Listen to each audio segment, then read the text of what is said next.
Shalom, shalom. Ndabaramukije bene data mu izina ry'umwami wacu Yesu Kristo. Nongeye kubaha ikaze muri cya kiganiro Korera Yesu.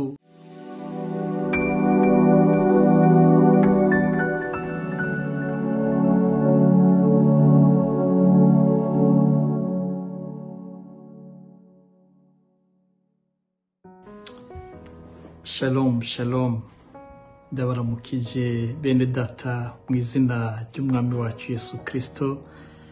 Nongeye kubaha ikaze muri cya kiganiro Korera Yesu muri kano kanya.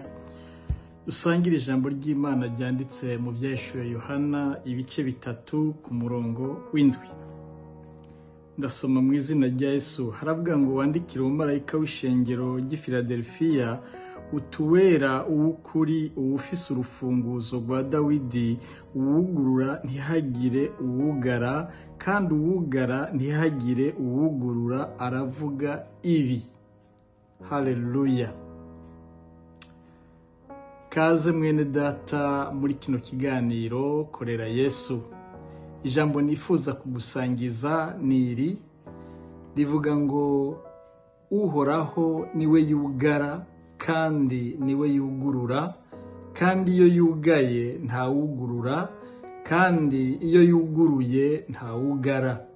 Iryo jambo nifuza kugusangiza muri kano kanya, wewe uri kuranyumviriza kuri izi mbuga za ngurukana bumenyi, amarezo sosiyo, mu bice bitandukanye, abari mu mashengero, mu migabane itandukanye y'isi. Ndakubwira muri kano kanya ngo uhoraho iyo yugaye ntawugurura, niyo yuguruye ntawugara. Ico gituma iyo usomye muri Samweli wa mbere ibice 2 uhereye ku murongo wa 6 haravuga aya majambo akurikira. Samweli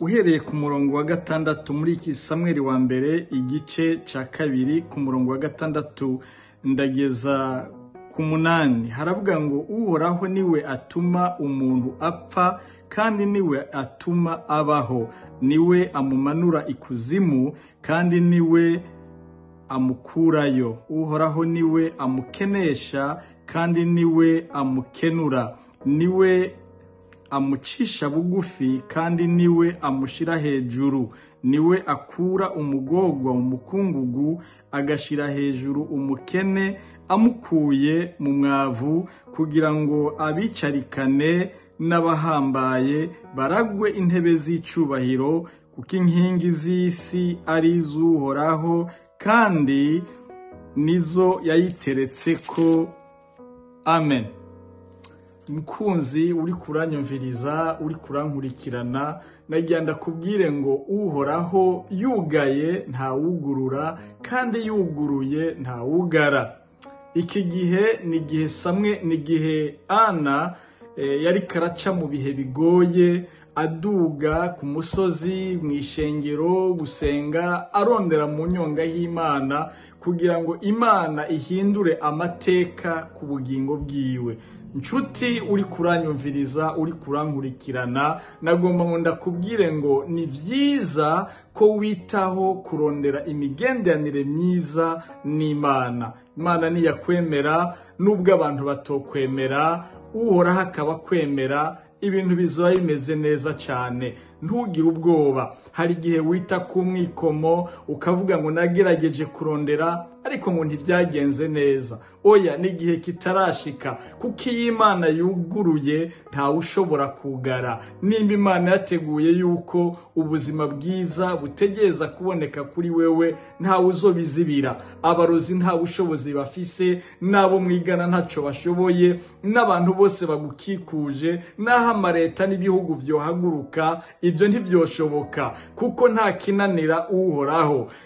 Ntuzenya Ana yavuze ngo niwe atuma umuntu akena na niwe atuma umuntu atunga, niwe atuma umuntu apfa kandi niwe atuma umuntu abaho, niwe amanura niwe aduza. Nukuvuga ngo ibaho ryose ry'umuntu riri mu kuboko k'uhoraho, riri mu biganza vyiwe. Niyo cyo gituma ijambo ryavuze ngo iyo yugaye nta wugurura kandi niyo yuguruye nta wugara. Uravye ubuzima Yosefu yabayemwo na bene wabo amaze kubarotorera zijya nzozi, byaraboneka neza yuko batifuza yuko abaho, ariko umugambi w'Imana muri programa y'Imana kwari uko Yosefu ategeza kuba umushikiranganje ajejwe iby'ubutunzi muri Egiputa. Nawe uri kurankurikirana, hari icyo Imana igomba ku bugingo bwawe. Nukuvuga ngo niwimatanya n'Imana ukarondera Imana mu buryo budasanzwe, umenye yuko atakizozibira yuko icyo Imana yateguye ku bugingo bwawe